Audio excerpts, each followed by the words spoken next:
Good morning and welcome to the BWI Live Penn State football preview show. The Nittany Lions take on the Northwestern Wildcats this weekend. I'm Thomas Frankar. Our experts, Sean Fitz and Nate Bauer, are here to deliver a whole host of information to you and to give you their insight into the upcoming game. We want your insight into the upcoming game as well. We'll be talking to you throughout the show for the next roughly 60 minutes. Got a lot of stuff to get to. We'll have a practice recap. We'll have our game preview. And then, of course, the BWI Mailbag is back for the first time in a little bit. So it is chocked full. We got a lot of questions to get to. So drop yours in the chat right now, and we'll be able to get to some of them in the mailbag. But we do have a pretty full show so far. So get them in early, and we'll have those conversations throughout. And then, of course, during the mailbag. But, guys, this is an interesting game. It feels like generally people are excited about this team, but it's hard to get up for this game on Saturday. I don't want to play into necessarily any tropes, but Fitz, how are you gauging this particular game and how Penn State is treating it heading into Evanston on Saturday? Well, much like the team, we've got to bring our own juice today because I think Northwestern and that atmosphere at Ryan Field, which is actually one of my favorites in the Big Ten. Like, I love it. Like, it's like a high school game. It's the most accessible stadium in the Big Ten. You can go wherever you want, but you could, you're going to see the team right up close. It's great. It's very different than last weekend, naturally. So Penn State's got to sort of manufacture its own juice, if you will, but good teams are able to do that. And I think Penn State has a good team. So I think that is probably a storyline, much like the 11 o'clock local start, that will probably be a little bit overblown. A slow start wouldn't surprise me, but I don't think it'll be because the guys aren't ready to go. I think it's more of a situation of, just coming out and executing and getting your feet underneath of you, especially after last weekend. That defense was able to tee off on Iowa. And I think they eventually will be able to tee off on Northwestern, but it's going to take some time. It's a complete reset there. So I think that once they're able to do that, the talent gap is, I think, pretty significant. This was a 1-win team under Pat Fitzgerald this year. Congratulations to David Braun, 2-win team this year already. So, doubled. That's that's awesome. Like that is for what all those players, went through over the last several months. For that to not be a complete dumpster fire, I think is a tribute to the coaching staff there, and they've done a heck of a job. That said, I think Penn State has the ability to roll them this weekend. Nate, you are on the travel roster for certain. I know. I don't know if the full travel roster for this week, but what are you looking for going to Northwestern? Fitz, you got me thinking maybe you're going. How much you like Ryan Field? Oh, I'll be there. You'll be there? Yeah, Nate and I are flying out tomorrow morning. We're looking forward to a Perfect Strangers reunion in Chicago. That's right. Bulky. Yeah. No, I'm questionable with a knee this weekend. No, but I will be there. What am I? Look, Penn State. I don't want to give away my entire line of thinking here, but Penn State has not played a close game in a really, really long time.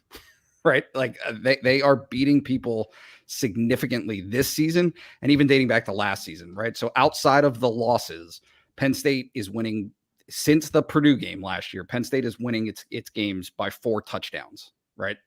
Outside of obviously Michigan and Ohio State, which says to me, this is a team that is confident, or a program, I should say, that is confident and comfortable with handling its business against what really is becoming a true separation, right, of tiers in the Big Ten. And at this point, it is so painfully evident that it is Penn State, Michigan, and Ohio State, and then everybody else. And so my expectation going into this weekend, at the risk of fans thinking that I'm jinxing them, is for Penn State to just handle their business, right? To just be what they are, which is the superior team in really every facet of the game, and then to put that out there on the field this weekend. So it's going to be kind of a handle your business trip for everybody involved. We'll get into our practice observations in just a moment, but want to make sure that we give our time to today's sponsor, which is My Perfect Franchise. We've talked about My Perfect Franchise. I think they might be the longest running sponsor of the BWI Live Show. So if you've been here more than once, you know about My Perfect Franchise and Andy Ludicky and what he wants to do to help you live a better, more free life. So what he does is he takes you, somebody who has experience in the corporate world. Maybe you are trying to leave the corporate rat race. Maybe you're looking for your own American dream. He can help place you in a franchise to manage and help you get to that situation where you are your own boss and you can buy into something that is successful and profitable for you and the company. So check him out, Andy, at myperfectfranchise.net, or you can call him at 404-973-9901. That's 404-973-9901. We get to talk to him, and I quiz people on their businesses because I like to learn stuff, especially things that I have no knowledge about whatsoever, and business is about as far away from my knowledge base as it can be. He's got a lot of great information about what's hot, what's trending. He knows from brick and mortar to stuff that is a little bit more hands-off. Whatever your expertise level, whatever you can do, whatever you can shine at, talk to him, Andy, at myperfectfranchise.net. Once again, thanks to Andy for being a sponsor, and you can check him out on the Blue White Illustrated message board as well. He is a longtime message board member at a number of different sites, so he gets you, and he wants to help you with your next stage of life. Speaking of the next stage, we're going on to our practice observations, and Nate, I want to talk to you for a second because I was over on the offensive side of the ball, so you and I have some similar observations from practice, so I just want to start full observations, BlueWhiteIllustrated.com, but what did you glean from practice last night in terms of tone and tenor with the offense? Yeah, I think certainly on the offensive line, right, which was where I spent a decent amount watching. That was a group and a position coach in Phil Troutwine, obviously, who were motivated, right? I mean, I guess I would describe it that way, is aggressive, maybe, feeling assertive. Certainly they were repping run blocking, and from what I noticed, right, I mean, we're only there for a fraction of time, right? I mean, it's 15 minutes, maybe. I have not been there for many pancake blocks in that time, and JB Nelson put a scout team defensive tackle on his butt twice in that period that I saw. So I do think that there are kind of two themes there. One being JB Nelson, who has been a storyline all season, given the loss of Landon Tengwall for the year and his career, obviously, but also just how they're approaching this game. They are coming off of a very good game against Iowa, right? That has been recognized nationally, not just internally. And so to try to take that foundation and build upon it, I think is something that they're really trying to do this week. One of the things I noticed talking about JB Nelson was he was getting, I think maybe even a little bit visibly frustrated because of the things that he was trying to do and wasn't quite getting. And then later on, when I turned my back and I'm checking out the running backs and the receivers because of the way everything's positioned, all I hear is, "That's it, JB," and like very excited from Phil Troutwine. So he is really a player in development, even as he is a starter and a guy that is progressing. One of the other things I noticed was, just as you mentioned, an intensity to everything, and that whole conversation we had to start the show. It seems like that's being essentially pushed by the offensive staff of attention to detail, no slippage in a week where you're going into a game against Northwestern. Fitz, on the other side of the ball, on the defensive side, what were you looking at, and what were the players that you observed, some of the moments from practice you want to share here on the show? You're muted.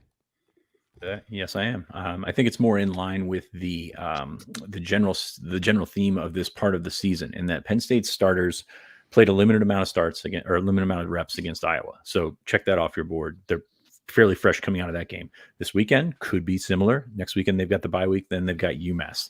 This is a knock on wood healthy unit right now. Like, and even James Franklin said it last night. It's like I don't want to say surprised with how healthy they are, but like it's a good thing. You're seeing the same guys out there over and over again, and you're seeing the same drills and things like that. So there's not really much to glean from this. But like the fact that those guys are out there practice after practice, you're not, you're taking pictures, you're writing down numbers and everything, and everybody's there.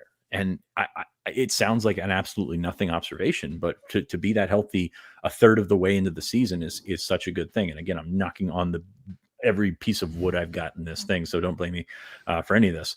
But no, I think it's a very good thing where this defense is at. They're in a great headspace coming off of, an Iowa offense, which you don't expect to score points, but you don't expect that either. You don't expect 72 yards and for first downs and what have you. So I think that this defense, really good headspace right now. It's going to be a good next month, I think, with they're going to be able to do what they want to do. Like, and that's the most fun version of defense that you can watch. I've said it for a long time. Manny Diaz's defense, very fun to watch. And when they get their ears pinned back and go, it's very cliche, but man, they get after it. So I'm excited to see that. I'm excited to see, we won't see as many younger players this week because of the Big Ten travel roster limits. You can only send 74 to Evanston. So, you're probably not going to see the deep reserves, but like there's an opportunity for more rotation. And what Penn State's been able to do in the last couple of years is use that rotation to benefit them down the stretch in November. We remember how good that defense was in November last year. Well, it's because all those guys were fresh from the schedule that they played. So I think Penn State in a good spot. They've got the West Virginia offensive line behind them. They've got the trip to Illinois behind them. So now you set yourself up for a lot of success going into the bye week, UMass, and then eventually, of course, Ohio State. So I'd say the focus of some of the young players in playing is on the defensive side of the ball, with most of the green lights, the players that are definitely going to play and burn their red shirt. We've already talked about a lot of those guys. They're pretty evident. But is this an area where you might see a shift in which game the yellow light players, guys that are maybe going to burn their red shirt, maybe going to be a part of the game, because it's a travel game, would you see them later in the season as opposed to this game? Is that kind of what you're saying on the defensive side of the ball specifically? And does that change like with UMass at homecoming coming up in a couple of weeks? Yeah, I think it changes with some guys, on more the red guys with UMass, in terms of getting those guys out there, getting Tamir Robinson maybe, or Kevion Keys out there. It doesn't really change much. It doesn't change anything with the greens. But the most curious thing this year so far has been Jameel Lyons, and the fact that they played him for one play against West Virginia. And, if you want to play Jameel Lyons, that's great. Play him. Play him whenever you can. And Khalil Dinkins said it last night. He's been awesome. Like, he's been really testing that tight end group, the tackles and everything like that. But like, to play him for one play, you take yourself out of that. And by the way, I know Nate caught it, but last night when James Franklin was asked about that, he mentioned that playing in the postseason doesn't count. He didn't say playing in a bowl game doesn't count. He said you might get a couple of games. So there's confidence there coming from the top as well, which is not something you typically hear. He didn't come out and say it, but not something you typically hear from the top at Penn State. So I think that there's a balance there. Guys like Lyons, who are right in the middle there, Donka and Javen Williams, if we're going to go to the other side of the ball, they played last weekend as well. So, it's I don't want to say the pivotal time of the year, but you've got to make those decisions and sort of just live with them at this point. There are guys that I think they're on the line right now that, it might not matter if they're here for a fifth year. Like, they think Jameel Lyons is going to be really good. They think Andrew Rappelier is going to be really good. You got some decisions to make there because of the guys in front of him, not so much because of the player. But if they're gonna travel them, if they're gonna plan to play them, I would expect to see some of that this weekend. I will say, going out to Illinois, you saw Jerry Cross at the end of the game. You did not see Rappelier at the end of the game. Mm-hmm. I'm blanking on whether he did not play against Iowa. Correct? That's the one that I can't remember. Not off the top of my head. Rappelier has one game. One game. Okay, so that gives you some insight into what they're thinking with him, but they think he's going to be really good too. So there's that. That does pivot perfectly. You mentioned James Franklin subtly hinting at an extended postseason run. Nate, was there anything from James Franklin yesterday that you found interesting in terms of conversation points, or what he was willing to give up on a Wednesday press conference, and some of the things he said? Because I know that's one thing, but is there anything that you keyed on from what James Franklin said last night? No. I mean, look, it was a pretty straightforward post-practice scrum, right? I mean, I think that he did mention the health of the defense, which I thought was important. He talked about going out there to play at Northwestern, right? And just what it's like out there, and then the preparation that they're putting into it. So, I mean, I thought that dominated, that took a big portion of kind of his time, was discussing how they're going into this, what their mentality is, and how they have to handle it, right? I mean, if you look at Northwestern's home average attendance, they've only played 2 home games, but they topped out at like 20,000 fans, right? So they're averaging 17,000 at that place. You know, I mean, I would, to be honest with you, I anticipate quite a few Penn State fans at this game this weekend. So there will be maybe a little juice on Penn State side for that, but it is something, right? It's not it's doing this for 20 years, right? This feels like the storyline every time that Penn State goes out to Northwestern is talking about the fans and the crowd and the atmosphere, but it's not nothing, right? So it's a little trite, but it's also not nothing. Yeah. Well, one of the things that right off the bat, James Franklin, when asked about the offensive line and giving them the collective unit of the starters, all 7 players, including the 2 key reserve players, player team MVP of the week for the second time in a row.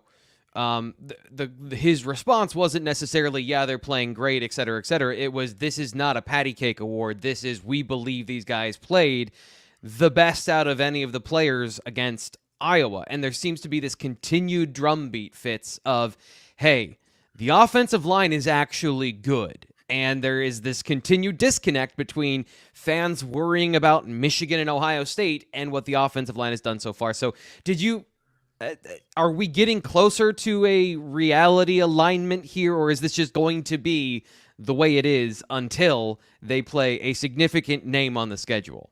Reality? Get out of here with that. I mean, those questions aren't going away. Like I mentioned, the schedule is what it is. Northwestern by UMass, and then that's when the questions ramp up. Can you do that against Ohio State? There's a question later about Kaden Wallace against JTT. Like you don't know until you get out there, but they're doing what they need to do right now. And I think that they're coming along. I think they're sort of, Penn State staff, I think, is grinding them out, like to try and get those edges fine by the time they get there. Like this is a situation where you see them running into stack boxes and things like that.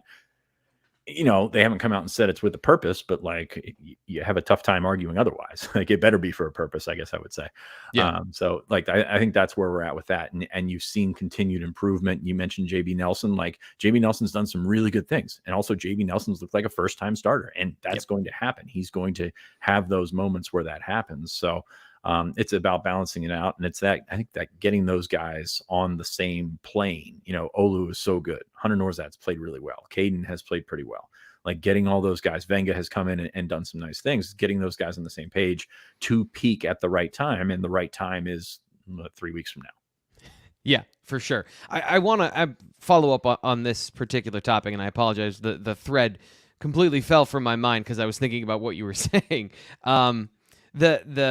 Anyway, we'll move on. I'll think about it later. One of the things I want, that is what you call panic on air, where I had a great follow-up question and then it just whoop out of my mind. What I will say now is if you're enjoying the show, please like and subscribe to the Blue White Illustrated YouTube channel. Things have been going great. I just want to say thank you to everybody who has supported us. We are growing very well here on the YouTube channel. We're bringing you all kinds of post-game content, weekly live shows, recorded shows, James Franklin's press conferences, other featured videos, and you guys have responded in a way that sounds like an acceptance speech, but just thank you. Thank you so much for supporting us. But we always need to remind you the support needs to be continual to fight the almighty algorithm. Fight is going well, but we always appreciate your support. Like, subscribe, all that great stuff. And over at BlueWhiteIllustrated.com, where you get all the good stuff. Like, that's the fountain of the main source of information, including some of the conversations that'll branch off from articles that the three of us have written over at the site, including some stuff that Nate and Fitz and I have written this week. So sign up right now, and you'll get access to all of that stuff. Next, we need to tell you about today's sponsor of the show, and that is alumlodge.com. If you want to go to the homecoming game, you want to go to the game against the team that everyone wants to know, can Penn State beat Michigan?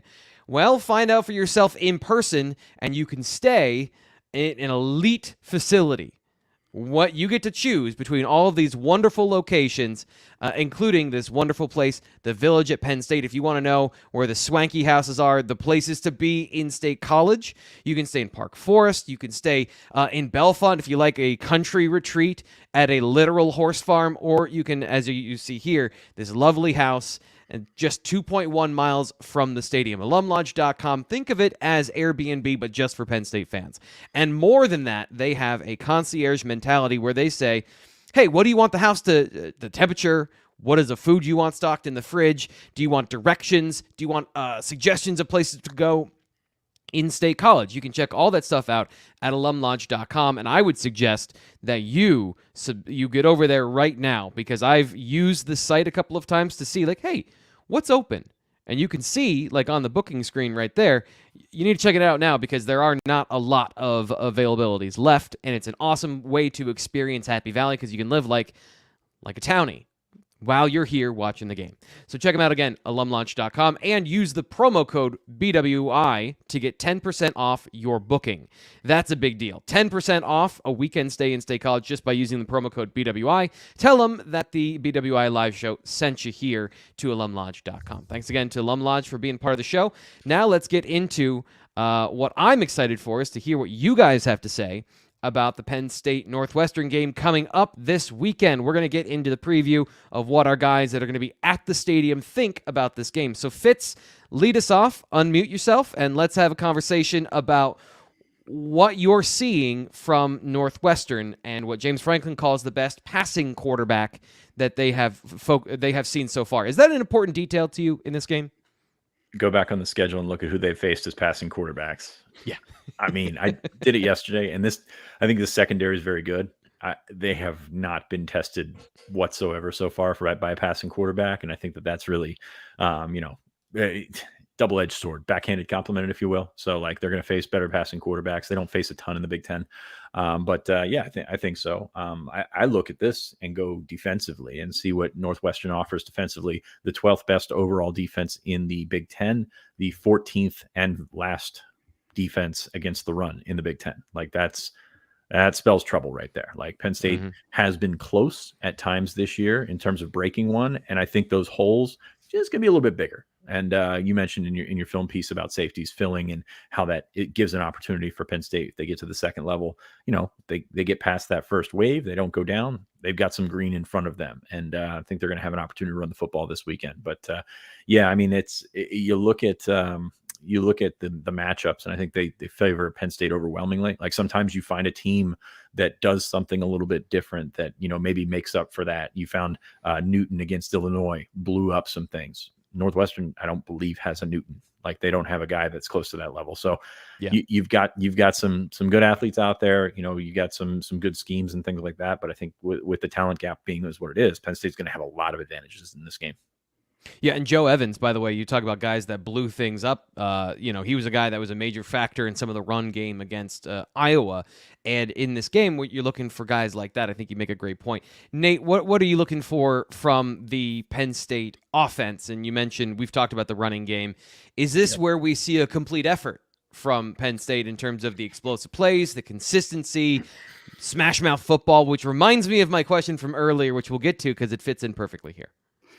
Yeah, I do think that certainly this is an opportunity for Penn State to hit on, right? Explosive plays have been the conversation this week, and I actually think that this is a prime opportunity to hit them, right? Northwestern did fairly well defensively in its first 2 weeks of the season, stopping chunk plays. It has not done well since then. Duke had 15 explosive plays. Duke had 323 yards of explosive plays in that game against Northwestern. They had 10 carries that were worth 192 rushing yards. So if today isn't, or excuse me, if this weekend is not the opportunity for Nick Singleton and Katron Allen to rip off a couple of 20-yarders, I would be very, very surprised. It seems like this is a prime opportunity for them to do that. Even Minnesota last week had carries of 41 and 43 yards. Minnesota had a 53-yard pass completion, right? So all this one ingredient of Penn State's offense that has been missing since Keandre Lambert-Smith's 72-yard touchdown in the first game of the season.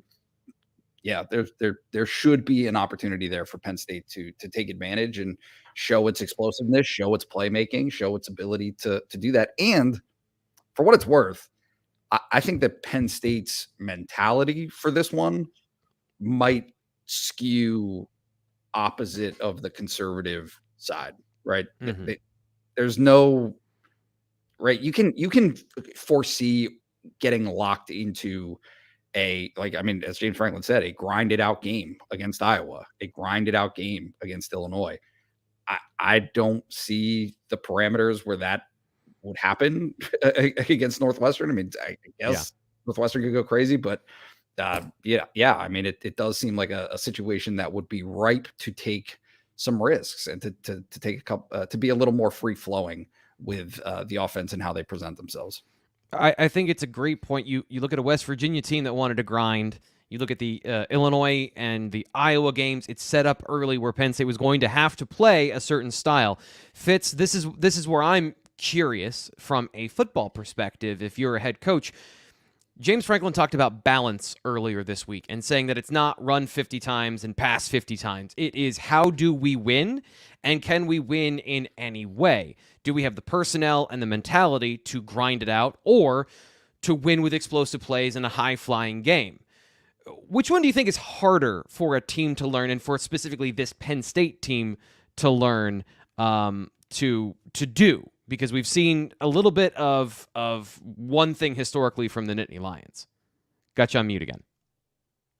This is terrible. The mowers, they show up when we're online. They must be listeners. They just know when we're going to be live. So apologize for that. No, I think that the big play has been the focus for so long for Penn State to be able to pivot and not be able to do that. That's harder. Like to grind it out, to sometimes grind it out, to sometimes, lean on the passing game. Just to do that is harder, and it's more dangerous. It's not the situation where you're relying on throwing the ball down the field 4 or 5 times a game just to see if you can make something happen. The way that they've been able to spin that on its head and get those gains and become more efficient in the red zone, which is something they struggled with coming out of the gates this season, to be able to do that makes you an extremely dangerous team. Like to be able to do that, because if you can do that, if you can pivot and play a different style game, it's going to help you in the two game season that we talk about, because Ohio State and Michigan are very different ball clubs. And, regardless of what Ryan Day says, that's more of a finesse, throw it around team. And, their defense kind of plays the same way, where Michigan's going to smack you in the mouth. And I don't think that that's a criticism either, because they both won a lot of football games playing the way that they do. They just play differently. And Penn State has sort of been in the middle of that. So if you can branch off and do one, branch off and do the other, you're setting yourself up for potential success, like more potential success than you've seen it. Because usually it's one or the other. Like it is play the game where you're going to score the most points, the Ohio State game, or play the game where you're going to grind it out and win 17-14, the Michigan game. It usually isn't both. And for Penn State to be able to work around that, not take the shots downfield, like it's not like they're not hitting the shots downfield. They're not taking the shots downfield. And I think part of that is by design, but they've turned around, they've checked it down. They've gotten a first down on a crosser when they don't throw it down the field. Like that is the part that's been missing for Penn State for a long time. And I think for all the hand wringing we do about the lack of the explosive and the quote unquote big play, the fact that they had 27 first downs or something like that last week is kind of different than what runs counter to what we've grown to know the Penn State offense. So I think that gives you the versatility to do that. Now, I said it before, the big plays are going to have to come at some point. Like you're going to have to go up and make that play. You're going to have the receivers make a play on the ball and like take a loss in the air and turn it into a win, which we haven't seen really this year from the Penn State team. I know Tyler Warren, I know there's a big conversation about Tyler Warren in the comments. He's made some nice catches, some contested catches, but they really haven't put themselves in that situation this year. And I think they're going to have to at some point. It's an interesting situation where you have all of these factors that go in as well. And something I asked James Franklin last night, and I probably didn't have the specific verbiage to say it correctly in the situation, but they have seen a lot of these match 4 quarters defenses. And my observation is there's a lot more of these than you had noticed previously. And he talked about it is different than just playing 2 high safeties, playing a safe cover 2 system, because it gives you a little bit of both worlds where you have 4 players deep, but you can also add one in the run game because one of those guys is over the box. He's usually playing a tight end. So they are playing more defenses that are set up to limit those explosive plays, but can you break them? And that's where an area of, can you get those explosive plays? Can you design the pass? And can the quarterback then execute the pass to get the defense where you want them? And that's an area where Delaware had 5 players deep on a lot of passing plays. And when they weren't, they were sending 5 or 6. So it was speeding up the rhythm of the quarterback. Iowa didn't give them anything. So half the game so far this season, they've been playing defenses that are specifically tailored to stopping those big plays. So the conversation has to have some context of what they've faced so far. So Nate, I want to get your final thoughts on this game before we get into the game predictions. What is an interesting situation or what is an acceptable outcome from this game? Of panic meter if they don't blow the team out, because that's the next thing that's going to happen. Is if this is not the game that I think some of us are expecting, there's going to be more. Oh no, what happens in 3 weeks? So how do you view the performance in this game and the expected performance versus what might happen? Yeah, that's a good question. Don't lose, right? Number one, don't lose the game. This is not the game to lose, right? You have 2 games of which you need to win at least one, and we know what those 2 games are. So that's the bottom line: is get out of there healthy, get out of there with a win, and then if you have the opportunity to accentuate your strengths and to be this explosive team that you think that you are. Do that. If the game doesn't go that way, which is possible, right? If it ends up getting to halftime or to late in the second quarter and it's a close game, then maybe you have to adjust a little bit. Maybe you have to be willing again to get into that slog, which again, that was part of the conversation from James Franklin last night. Is to me, it signals something of a bit of and I think you said this the other day, Tuesday, T. Frank. It's a maturation almost on his part, on James Franklin's part, to come back with, hey, we're okay with this. We're okay with playing an unsexy brand of football if we have to, if that is what is necessary. So, yeah, I'm intrigued to see how this game goes, because I do think Penn State could put up 60 points against these guys. I think that Penn State could just as easily find itself in a 31-13 game where it just does the same thing that it did at Illinois. I skew towards the explosive side, just given what Northwestern is dealing with. But either way, as long as Penn State wins, I think that they're going to come out of it feeling pretty good about themselves. Okay, so let's get to the predictions. We have score predictions for everybody over at BlueWhiteIllustrated.com. Went up this morning before the show. Fitz, let's hear what you got to say about what you think is going to happen between Penn State and Northwestern on Saturday. I have Penn State big. I think that you've got the 45-7 is how big I've got them. I think that Penn State is in a situation now. You look at that 30-point streak, and you think Penn State, at least if you follow week to week or day to day, you think Penn State hasn't played, their A game yet. And I don't know that this is necessarily going to be their A game, but I think that they're in a position. I'm taller than you guys on this too. I think this is going to be a situation where they could, I don't want to say grind out 45 points. Like they could be off their game and still score, they still scored 38 against West Virginia. I don't think anybody mistook them for being on their game. So I think this is a game where, you cannot play at your best and still score a ton of points just because of that Northwestern defense. So I think Penn State's going to have the opportunity to do some things. I think they're going to, get the opportunity to get their reserves on the field.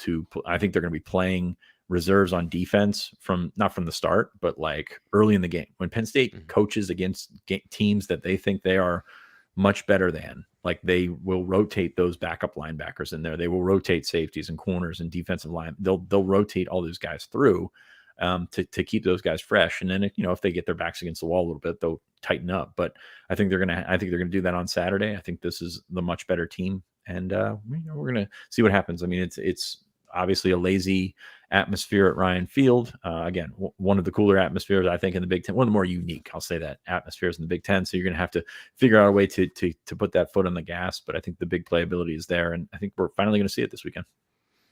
Nate, I've got a fancy graphic, but I need you to say it out loud for me to put it for real on the internet. What do you got today? I got 42-10, which I'll be honest, I don't know the rules, even all this, all these years later, I don't know the rules for predicting shutouts, right? There is something to like, you're a jerk about it. That that fans can do, certainly, but as an analyst, it's like it's harder, or a reporter, I should say. I'm not an analyst. As a reporter covering the team, it's harder to predict that. But yeah, I dabbled with picking a shutout. I just Penn State's defense is really good, right? If how is Northwestern going to score points? Because if it finds itself in second and third and long, the way that virtually every team Penn State has faced this season finds itself in, you're just in trouble, right? You're just in trouble. You're just not likely to be able to pick up first downs. It is, and I guess I haven't looked. Going back would be interesting to see the correlation between first downs defense and first downs offense, but first down offense, Penn State's tied for 5th in the country. They're first in the Big Ten. They have 109 first downs, right? They have just controlled the ball. And on the other side, they're first in the country for defense, first downs given up with 46. Like you can't even move the ball, let alone score points against these guys. So I just, with Northwestern, is Northwestern primed to break off a big one? They had a big one last week. They scored an 80-yard touchdown early in the game. Late in the second half, late in the second quarter. But other than that, it's cover just all your bases. Yeah. It happened sometime after the first quarter. It was in the game. They played a game and that play happened. So no, I just don't know. I don't know what the avenues are for Northwestern's scoring points realistically against this Penn State defense. The problem with predicting a shutout is you get a fluke field goal. They go to, so Penn State's first drive defense has been like the in-game threads have been fantastic, because it's just like, well, they suck. Yeah, just all over the place. And then readjust your expectations. And then they have 20 yards the rest of the game. Adjust your season prediction first drive. But Penn State's first drive has, it's felt out the offense. The offense has been able to move the football. That's nothing new. So all it takes is a field goal. You remember the Illinois game, they missed a field goal in the first drive. So all it takes, and once that's off the board, the shutout's off the board, it's more embarrassing, like if you predict a shutout and then 3 minutes into the game, it's 3-0 Northwestern. Yeah, you kind of look like an idiot. So, and I've done that before. It's really great. Let me tell you. But that's why it's just so apprehensive to I don't know what the odds are. Like the betting odds would be on a shutout. I'm sure they're actually lower than you would think, but at the same time, it's just like there are not many shutouts for a reason. We'll be getting to the BWI mailbag in just one short second. So if you got any questions, throw those in the chat. I'm just giving everybody their time in the sun here in the chat as well. Everyone's got their predictions. Chris says 48-10. Ryan says 52-13. Chris says, Kevin says he likes Chris's prediction 48-7. Grant said 42-0. We got Konkoff says 300 yards rushing. So we've got a lot of optimistic fans here in the chat. One of my biggest problems, guys, is that from a prediction standpoint, it's always like Wednesday morning, hey, we need you to get your prediction. And I'm like, I haven't watched everything yet. I haven't watched hardly anything yet. And like on Tuesday, I have people say, hey, what have you seen from Northwestern? I'm like, guys, I'm still watching Iowa to clean things up from last week. And then all of a sudden, we're moving on to our predictions. So to me, it's the avenue of how do you score points, and is it a realistic thing? Because they have Ben Bryant, Northwestern has an opportunity, if Penn State gets lazy in the secondary, to score some points. If they lapse, Ben Bryant can read coverage very well. But then the question becomes, can any receivers get open against the secondary that has been pretty much locked down, other than some mental mistakes that they had for specific reasons early in the season? So we'll see. I think that they could score points, but as you guys pointed out, very easily they could not score any points in this game because Penn State's defense is so good. Let's get to it. The BWI mailbag, which took I think a week off, chock full, so we got to get to it now.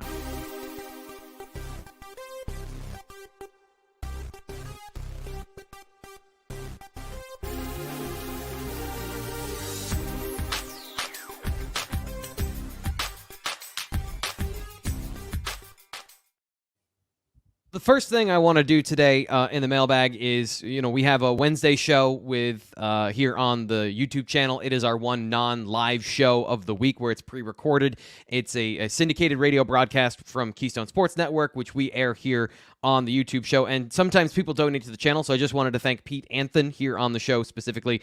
Gave some money to the chat yesterday, and I always want to make sure that people who support us, they get their thank yous on air. Now, I want to then apologize to you guys because the videos never upload in the order in the rundown, so we're going to just kind of We're going to get to some of these in an order that is going to be interesting, and hopefully we get to all of them. So let's start with Kaden Wallace. This is a question here from PSU Ram over the Blue White Illustrated message board. How is Kaden Wallace graded out so far? Overall, how improved is he versus last year? And do you think he'll be ready to go toe-to-toe with JT Tuimoloau? There's always an Ohio State or a Michigan angle on some of these questions. So, Fitz, you mentioned earlier you don't really know about that part in terms of they got to get on the field and play each other, but how have you seen Kaden Wallace play so far? Yeah, I think he's been okay. Like, I think he's been better than, I mean, here's where we're at. Like, people have watched Kaden the last couple of years and they see what they want to see, right? Especially with offensive line play. You see, the lapses and things like that. There have been fewer this year, and I think he's actually done a good job. He's come along in his run blocking as well.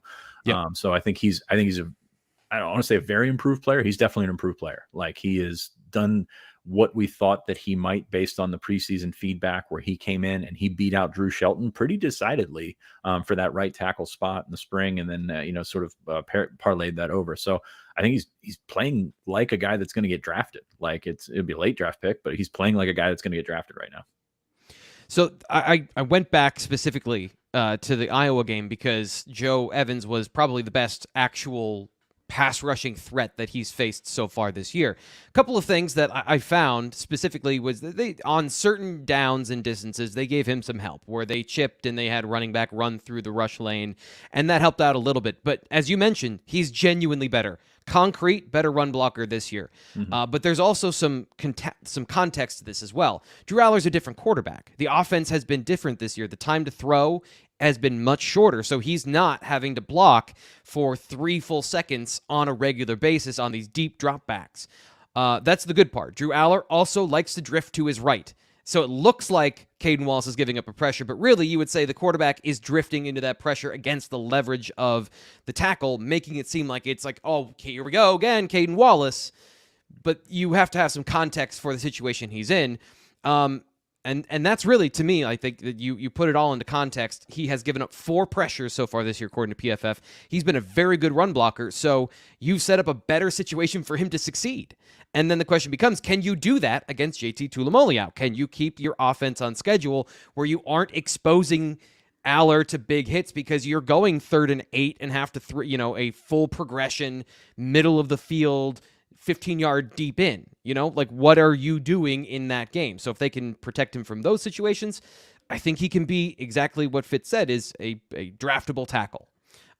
This is another question that kind of peels off of that. Does Aller play it safe with the throws he makes, or is it a concerted effort by the team to limit the playbook and tape before Ohio State? Nate, hiding the playbook for the important games. Fact or fiction on this one? Sorta, maybe. Sorta. I think. I nailed that one. Yeah. I know. I don't think it's fiction necessarily. Right? You do what you need to do, right? Have they been crazy creative? I don't think so, and I don't think that they've accentuated what some of their strengths, what some of their expected strengths are this season, just based on the teams that they've played, right? Not only the quality of the teams that they played, but the style of the teams that they played. So it's a little bit of, yes, you don't want to, like, you do want Michigan and Ohio State to have to think about things, right? That is the weekly Bo Pribula conversation, right? How do you create this aura of there's still something left in the tank? Because there is, frankly, right? We have seen Penn State's offense be explosive. Nick Singleton is explosive. We like, whether we can say that he is or not this season is irrelevant, because there's all of the evidence from last season saying that he is, right? And so there is a whole missing piece of what this Penn State team is, right? Not what they can be, but what it is, that just hasn't been put on film yet, right? And so in some circumstances, or in some senses, it is a matter of, you don't want to put everything out there that you can do, but also, this is just the way that the game has gone for them to this point in the season. I have, again, I go back to what have you faced? And this is the conversation, Fitz, about the personality of the quarterback as well. And this is where I think the play calling, and you have correctly identified there haven't been a ton of shots in these particular games, but the quarterback's personality. James Franklin says he didn't even make a turnover-worthy play until 3/4 of the way through camp. And to me, that's also talking about the nature of the quarterback. And I do think what we've seen so far is that Drew Aller does lean conservative and safe with the football. Is that a bad thing? Because I'm just saying that as a characteristic and an observation, but some people will take that as that's a bad thing. I don't necessarily think it's a bad thing. I think it is a thing, but that's a part of the conversation with the explosive plays. How do you, I guess, view that? Penn State doesn't have a turnover this year. Is that a bad thing? Like, I mean, excuse me. The second part of the question is a concerted effort to limit the playbook. I think it's a concerted effort to limit the risky throws, with the caveat that out pattern that he throws is a risky throw for a large percentage of quarterbacks in college football. It's not as high for him, but it's still a risky throw. So, and again, when he misses, he'll miss outside. He has thrown some dangerous balls. You remember that screen last week that he just lofted up? I mean, that was I don't even know who to compare that. We've seen that play a couple of times. I think Illinois a couple of years ago with Sitkowski did it. Like, he just threw it right to the defense, and he got lucky on that one. But like, there are a few instances where we can draw examples of what Drew has done to put the ball in jeopardy. Like, and that's pretty darn good for a guy that's only started 4 games so far. Next question here in, again, from BlueWhiteIllustrated.com on the Lions Den message forum. We put out a call, usually Wednesday nights, if I remember to, after practice and all the mayhem. But definitely you can get your questions in before the show Thursday morning. That is if you sign up to get premium access at BlueWhiteIllustrated.com. Poncho570, he's back. He says, has Penn State conquered its toughest tests with the exception of Michigan and Ohio State for the season? Meaning, have they played all the best teams on the schedule? And how would you grade the job Deion Barnes, defensive line coach, has done specifically with the defensive tackles? Nate, can you answer that first part of the question? Strength of schedule. Have they passed the biggest tests so far outside of you-know-who and those other guys? Hell of an exception. No. And I'll tell you why. I think November 4th at Maryland could be interesting, right? Could be a Penn State blowout. Sure. Right. I mean, Penn State has had quite a bit of success against Maryland, but there's a lot of football to play, right? And this is a Maryland team that is at minimum average, right? That they are not with a good quarterback. With a good quarterback, they are not a bad team. And so when you're playing a team, let me see here. Scoring offense, they're tied for 28th nationally. They're scoring 37.2 points per game, right? And admittedly, Virginia, Michigan State are the 2 toughest opponents that they've played so far this season. But teams that can score, to me, don't necessarily. It doesn't mean that Penn State can't shut them down. It just means there is the opportunity. There's the risk of that happening. And so, to me, if I'm evaluating what this Penn State team is right now, I mean, I understand the game streak of 30 points plus. That's fine, but also you're not seeing against good teams Penn State throw up 45, 55, 60, right? And so the notion that Penn State would get into a scoring fest against a team that can score, I think represents a little bit of a challenge. That's why Illinois and Iowa aren't, right? Is they can't score. There's no offense. They don't play offense. There's nothing there. They play defense against their offense by having the quarterbacks and making the decisions they make from an offensive schematic perspective, that they want to limit the involvement of the quarterback in the point totals.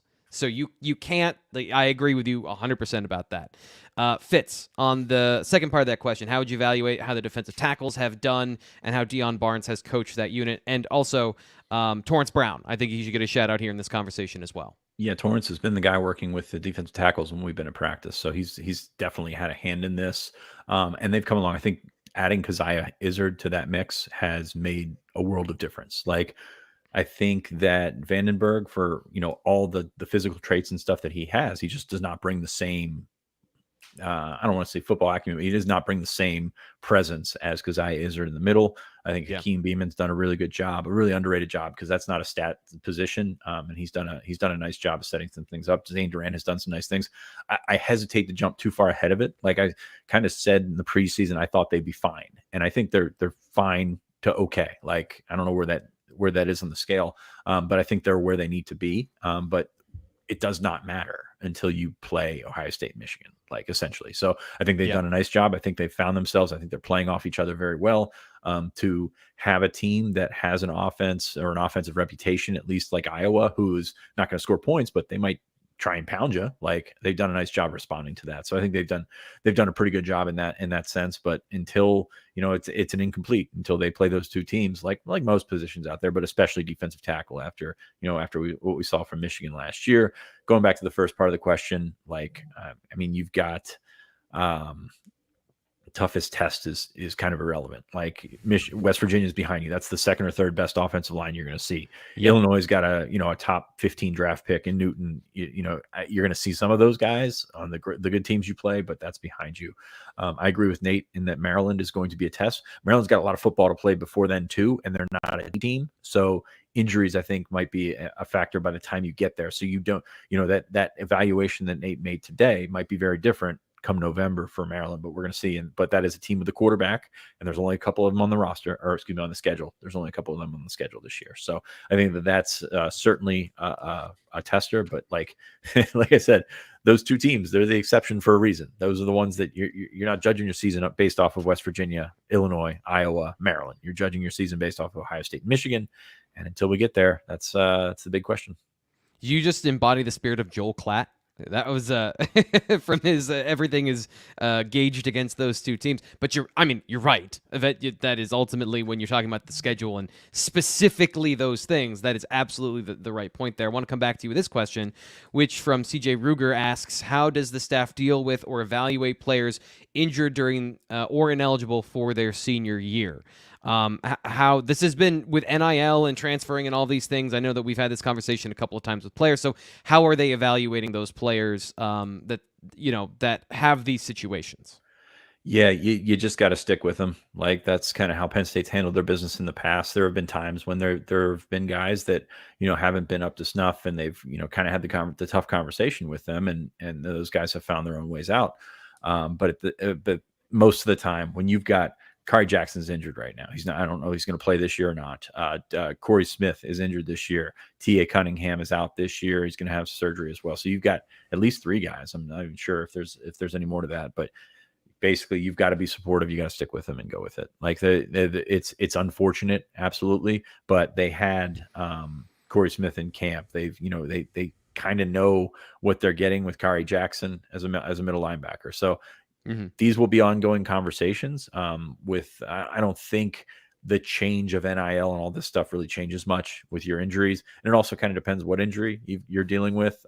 Jackson and Smith both dealing, I believe, with upper body injuries. So it's not an ACL. It's not something, it's not Achilles, something like that. So you get a chance to, rehab those guys, and it probably doesn't have the impact of an ACL or something like that. So all you can do right now, stand by those guys. I know I talked to T.A. Cunningham, who has moved back to Georgia with his mother.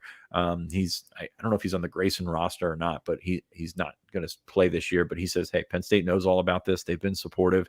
And that's the thing. Like, if you're going to hide an injury from somebody, which really doesn't happen very often, like, that's an issue. But if you're going to be upfront and be like, hey, this is kind of out of my control, Penn State's the type of program that will stick by these guys. You could have had that information, by the way, months ago at BlueWhiteIllustrated.com, because Fitz is all over this stuff. So another reason, just a wink and a nudge. If you're here, there's thousands of people watching right now. Don't check my math. It's absolutely correct. Consider joining. because we get that information for you at BlueWhiteIllustrated.com. Here we go again with explosive plays. So another two-part question. Nate, which is most likely to happen versus Northwestern this week, 40-plus yard pass play or 40-plus yard run play? And then Fitz, I'll come to you with this one. If you could only choose one of the following the rest of the season, would you have an explosive passing game or explosive running game, and why? So Nate, you're up first. I'll take the pass. Okay. All right. Yeah, Okay. I mean, I'm going to go with the pass. Very good. For we got 5 minutes left. I love that. Fitz, next number 2 there for you. I'll also take the passing game over the running game, and I know it's more volatile with numbers and things like that. But you look at the way that things have gone in the college football playoff, and we're talking about the top of the sport here, not just going down November playing Rutgers and just Michigan State and all that stuff. It's about the college football playoff and that being the focus. Like that is what has kept Penn State kind of down a level, is the receiver. Well, maybe not just Penn State, but that's what's kept a lot of teams up there and kept a lot of teams out, is those dudes on the outside making those plays, like against really good secondary, because you're going to face a good secondary, you're going to face a good defense in the playoff. You got to have those guys step up. Has Penn State had that this year? No, they really haven't. And that's, if you're going to be the evolution of the offense that you want to be, you're going to have those receivers step up on the outside. So if you're going to have that explosive passing game, that means somebody's doing something right on the outside. And that would be the best evolution, I think, for this team. Something I'm going to be writing about today at BlueWhiteIllustrated.com is advanced stats we're tracking for the offense. Wrote about Drew Aller yesterday, the receivers, yak. One thing I just want to mention here is that the type of route also helps to create explosive plays. So one thing I will mention is Drew Aller is great at finding the soft spot in the zone, but if you're coming back downhill and you're not running a vertical route that continues downfield, you have to then, the emphasis, as you mentioned, is placed on the receiver to break a tackle, make something happen outside the structure of the passing play. So the next question here, play calling and conservatism from JT Boogie. He's a new member at BlueWhiteIllustrated.com. He took the plunge last week with our deal, so you should be like JT Boogie and join us. T. Frank, is the conservative offensive formula to be old school Alabama? Conservative run the ball, play good defense. I thought the offensive formula was to be like Ohio State. I find myself expecting, okay, take a shot here at the end zone. It never comes. Understand to be conservative and win 10 games is the schedule, but if you can't be explosive in the big games, if you don't use those muscles, do you lose those muscles? I think it goes back to the conversation about Drew Aller. He is the trigger man. There have been opportunities. Again, if he hits the touchdown to Theo Johnson, which was like a 20-yard touchdown in the red zone, and the big play to Keandre Lambert-Smith, this is a very different conversation. But when you look at the teams they're playing, and this is why I asked James Franklin about these match 4 systems that I think are, kind of more prevalent than they were in the past, they have some significant disadvantages where if you can basically move the chess pieces around the board and get explosive plays by design, they're there. But they allow you, as James Franklin talked about last night, to keep an extra player in the run game while also having 2 deep safeties. So this is the answer to explosive offenses by defensive coordinators. We want to have our cake and eat it too. And Aller has just taken those short passes. So I don't know that it's necessarily by design other than specifically the Iowa game. Against Delaware, I just want to say this again. Against Delaware, they kept a safety in the middle of the field and then had safeties on top of that. As James Franklin talked about, 3 safety systems is different. So they have faced the guys, and I don't care if it's FCS Delaware, Drew Aller's making the correct decision, and the correct decision by the scheme was, we are denying you these plays, you will not have them. So he didn't take them. And that's not by the offense deciding to beat Alabama. But we are creatures and captured in the moment, and Iowa is fresh on everybody's mind. Psychim asks, Fitz will come to you with this one, which players have improved, elevated their game from game 1 to game 4? Actually, I want to follow up on yours real quick, and we'll get to this one. But like on the chalkboard, those X's are, whether you're Delaware or whether you're Iowa's defense, like those X's are the same. Do you take comfort in the fact that he's avoiding those X's, whether it's no matter who it is, and making the right decision? And how much is that going to benefit Penn State in the long run in terms of making the right decision, regardless of the opponent, making the right read, and instead of trying to say, that's a Delaware athlete back there, I can beat him. Yep. Yeah, absolutely. I agree with that 100%. Okay. That was in a question form, but anyway. Oh, sorry. No. All right. Which players have elevated their game from 1 to 4? I think Hunter Norzad's done a heck of a job. Like, he was the player of the game against Illinois last week, part of the player of the game against Iowa last week or this past weekend. I think he's done a nice job of settling in. He started a little shaky, the high snaps right off the bat, and he's always getting rolled up on. So that is a dude whose health meter is never going to be at 100. But he's done a heck of a job, and he has straight up bodied some people in the last couple of weeks against some physical defensive fronts. Yeah, by the way, I was reading the chat. I was wondering, I was reading some of these questions here, so I apologize. I agree 100% with what you were saying. And also, yes, you avoid the mistakes and then you make the plays. That should be the way that you build a quarterback, in the way that I think Penn State fans will want him eventually. Ronald, I'll throw this one in here quickly. Curious why they haven't used counter plays with Singleton, especially with his explosiveness. They did last week. Iowa just defended it well. Like, that's what it comes down to. You could check that out at T. Frank's film room. We talked about that. That was a big play, a big shift last week. Was they used those schemes and formations last week, and they had pivoted to it, but it didn't make a huge difference because they rolled up 57 run plays. So, Nate, I want to come to you with this question. Actually, can you give us your player or team, part of the team that has improved over the course of the first 4 games? You know what? I'm going to do it because he got killed early. Tyler Elsdon. All right. He's been better.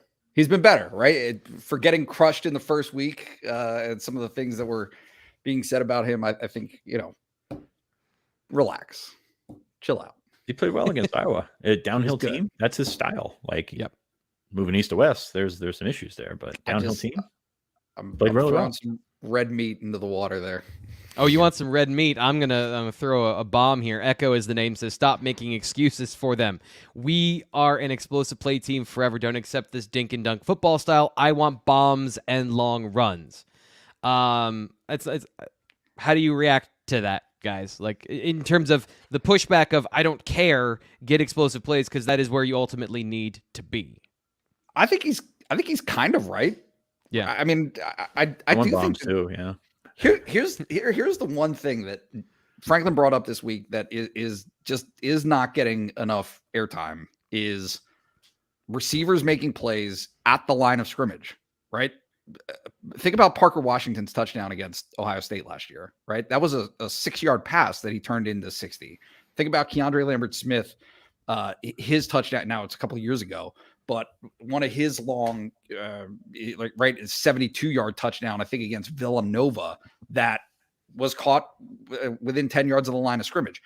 There is a responsibility and an impetus on these guys, whether it's the running backs, whether it's the receivers, to make a play against a defender and Jahan win that. Dotson.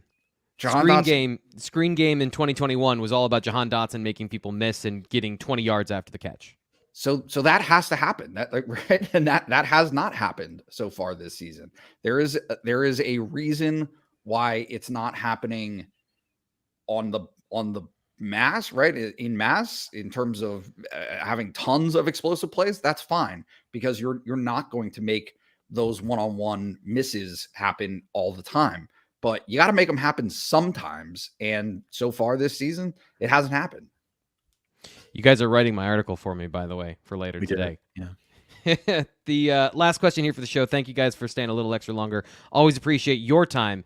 But I'm going to call this the new Kaden Wallace conversation. Blackheart8541 says, first off, how about them bird dogs? Yes, currently wearing my bird dogs. Now onto the question. Notice Vega Ioane has been getting into the game quite often, switching on and off with Sal Wormley. In his, as he says, naive observation, he seems to be better overall blocker than Wormley. More bend, less stiffness, less robotic in the open field. Do you see him taking over down the stretch? Fitz, they call him a starter, Vega, in terms of the MVP of was the offensive line, which included Vega and Drew Shelton last week against Iowa. I guess, do you see him taking over down the stretch, or is this something where Vega is going to always be a part of the conversation because he is a starter-worthy player? I think it's always going to be part of the conversation. I think part of this, kind of what I said with Wallace earlier, is I think people have resigned themselves to thinking that Wormley's a bad player, and they're seeing what they want to see with him, because he's not been bad. Like, there have been times that he's been, bodied a couple of times this year, and you're going to have that, and the worst is going to stick in your mind. But he hasn't been bad. I think Venga's done a really nice job. Like, he is adjusted to the point where you can throw him in there and you don't notice that a starter is not in there. And that's one of the bigger compliments you can give to a young offensive lineman. He's done a nice job. So I think he's going to continue to play. I think he's going to continue to play on both sides. Of course, without Landon in there, you need somebody to platoon at left guard with JB Nelson. So I think all the credit in the world to Venga. I think Wormley's also done a pretty nice job, like a pretty solid job. You kind of know what you're getting with him. So I think that kind of plays into it as well. Like it's not the top level. Like I think JB Nelson can be a top level guy. Like he can be really, really good if he continues to develop. Sal's got a lot of his development behind him, and you kind of see what he is. And I think that kind of registers subconsciously in your brain that he's probably not going to get much better than what he is right now. Yeah, I think that's exactly right in terms of the shiny new object syndrome and what's the ceiling of the next player. Let's find out immediately when you're going to go through the bumps and bruises again, and you'll kind of just be in a similar situation, even if eventually that guy is a better player in the long run, maybe not right now. So, guys, thank you so much for your time today on the show. Nate, any final thoughts, anything that you're thinking about, that you're writing about, preview over at bluewhiteillustrated.com. Actually, I'm gonna have some basketball stuff. Ooh, good. What's up? I'm gonna zig. I'm zigging while everybody else zags. That's all. Is basketball started practice this week, and I anticipate having some insights. Let's call it that. Excellent. On Friday. Fitz, how about you? Anything that you're thinking about this week over at bluewhiteillustrated.com? Thinking about going to Chicago tomorrow, but no, I'm thinking about a lot of things. You've got your film piece coming up, basketball coverage, recruiting coverage still coming in from the whiteout. Penn State got 3 commits. I saw a question in the chat about who's the next one. You greedy people. No, I think it's there's been a lot on the site this week. Check it out, bluewhiteillustrated.com. Thank you so much for all your time today. We'll come up tomorrow with our 5 things heading into the game. Of course, we'll have our tailgate show, 9 a.m. Get up and hang out with us. That'll be before the game here on the YouTube channel and 99.5 The Bus locally in State College. And then we'll be doing the post-game show, right? And hopefully I'll have a better answer of what the hell happened with Penn State versus Northwestern than I did right away with Iowa, where that game was such a bludgeoning. I was like, everything happened in that game. So we'll talk about all of that for the rest of the week. Lots of stuff to come here on the Blue White Illustrated YouTube channel. Thanks so much for tuning in. Talk to you then.